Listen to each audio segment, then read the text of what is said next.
علماء کرام اس کے بارے میں بتایا، کسی بستی سے قیامت کے دن ایک اور مسلمان کو اللہ سبحانہ و تعالیٰ سوال کرے گا، وہ شاید کہہ دیا یا اللہ مجھے معلوم ہی نہیں تھا اس کے بارے میں، تو اللہ سبحانہ و تعالیٰ وہ بستی کی سارے مسلمانوں سے سوال کرے گا تم کیوں اس کو نہیں بتایا۔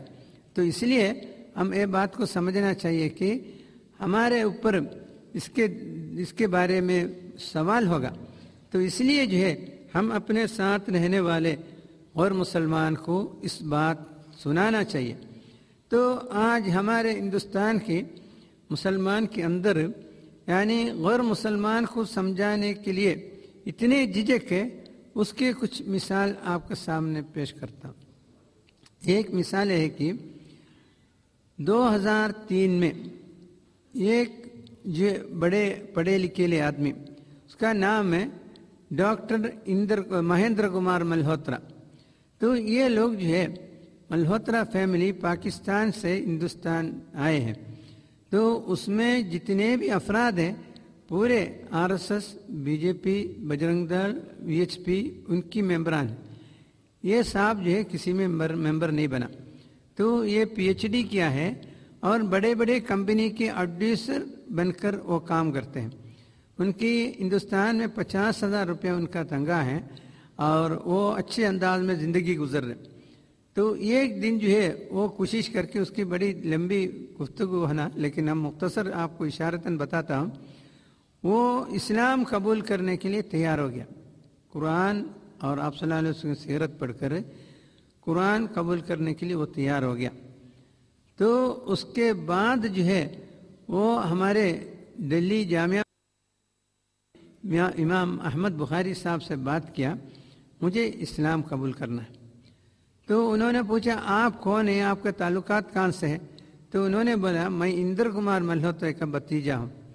تو اندر کمار ملہوترا BJP کی سینئر لیڈر ہے، اس کی بڑے بھائی کی لڑکا ہے۔ تو اس وقت BJP کی حکومت ہے دلی میں۔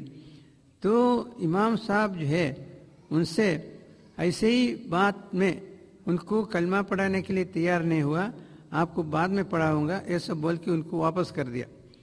تو اس کیوں مہیندر کمار ملہوترے کو کلمہ پڑھانے سے امام پیچھے ہٹ گیا؟ وہ BJP کی حکومت کے زمانے میں اگر ان کو کلمہ پڑھے گا تو میرا حالت کیا ہوگا؟ اس پر حضرت نے اور کیا ہوگا؟ میں یہ سمجھتا ہوں اس کے دل میں یہ بھی ڈر رہے گا اگر کلمہ پڑھائے گا تو یہاں سے مجھے ہندوستان سے پاکستان بھیج دے گا، یہ ڈر سے وہ کلمہ نہیں پڑھا۔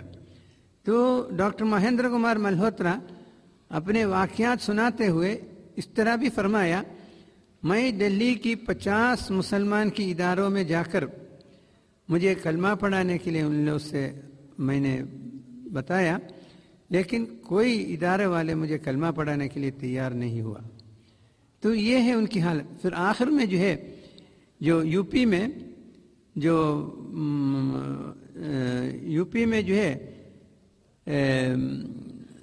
پلت میں رہنے والے مولانا کلیم صدیقی نام کی ایک نوجوان ان کو کلمہ پڑھایا۔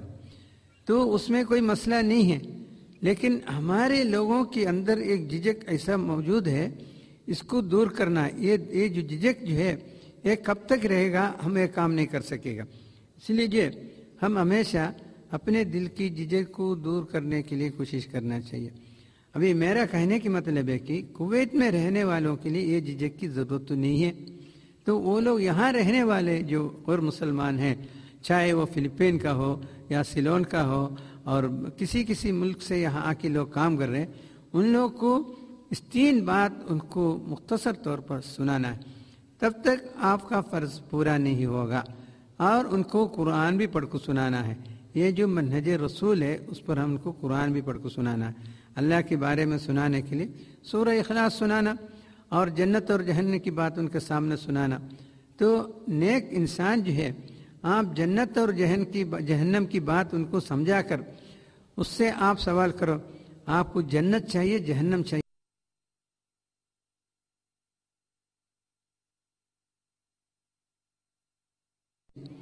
فوراً نیک انسان ہے تو فوراً بولے گا مجھے جنت چاہیے۔ تو اس وقت ہم ان کو کیا کہنا ہے، جنت آپ کو چاہیے، آپ کلمہ پڑھنا ہے، تو وہ لوگ اس کے لیے تیار ہو جائے، اچھا کلمہ پڑھے گا تو مجھے جنت ملے گا، ہاں جنت میں. تو اس طرح یعنی اسی طرح کئی واقعہ ہیں. ایک واقعہ آپ کو یہ سناتا ہوں.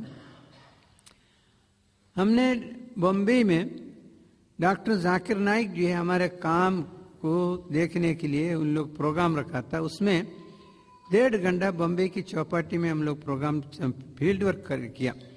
تو اس میں ان کی 11 افراد یعنی ان کی جو اسٹیج میں آنے والے 11 افراد ہمارے ساتھ تھے.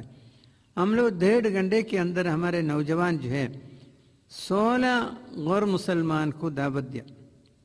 16 غیر مسلمان کو دعوت دینے کے بعد اس میں آن دا اسپاٹ 4 افراد اسلام قبول کیا.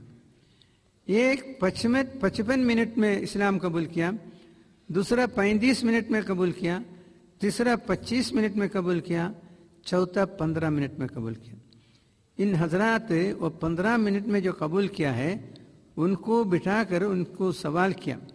پہلے سوال ان سے کیا ابھی تم مسلمان بن گیا؟ تو ایسی حالت میں کوئی نو مسلمان، کوئی ہندو اسلام قبول کرتے ہی ایسے سوال کرے گا تو وہ ہاں نہیں کہہ سکتا. لیکن یہ نوجوان جو ہے اسی انداز میں ان کو جواب دیا میں ابھی مسلمان ہوں. دوسرے ان سے سوال کیا تم کس چیز کو دیکھ کر اسلام قبول کیا؟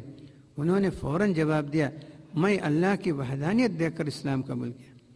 فوراً تیسرا سوال پوچھا اسلام قبول کرنے سے تمہیں کیا ملے گا؟ وہ کہہ دیا مجھے جنت ملے گا.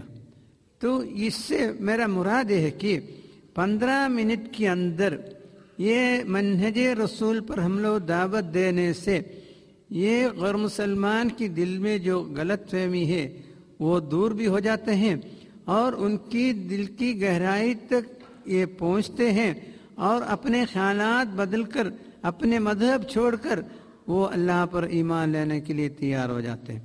تو یہ بالکل آسان ہے، ہم کر کو دیکھنا ہے، یہ ہے اس کی بات.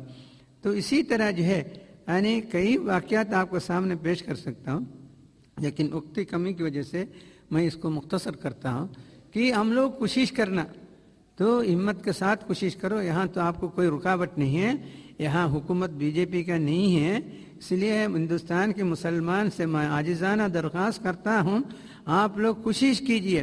انشاءاللہ اللہ سبحانہ و تعالیٰ آپ کا کام میں برکت دے گا، نتیجہ دے گا اور آپ کو قدم قدم آگے رکھنے کی توفیق دے گا. رب العالمین ہم سب کو اس دعوت کو غیر مسلمان تک پہنچنے کی توفیق عطا فرمائے. وآخر دعوانا الحمدللہ رب العالمین. السلام علیکم.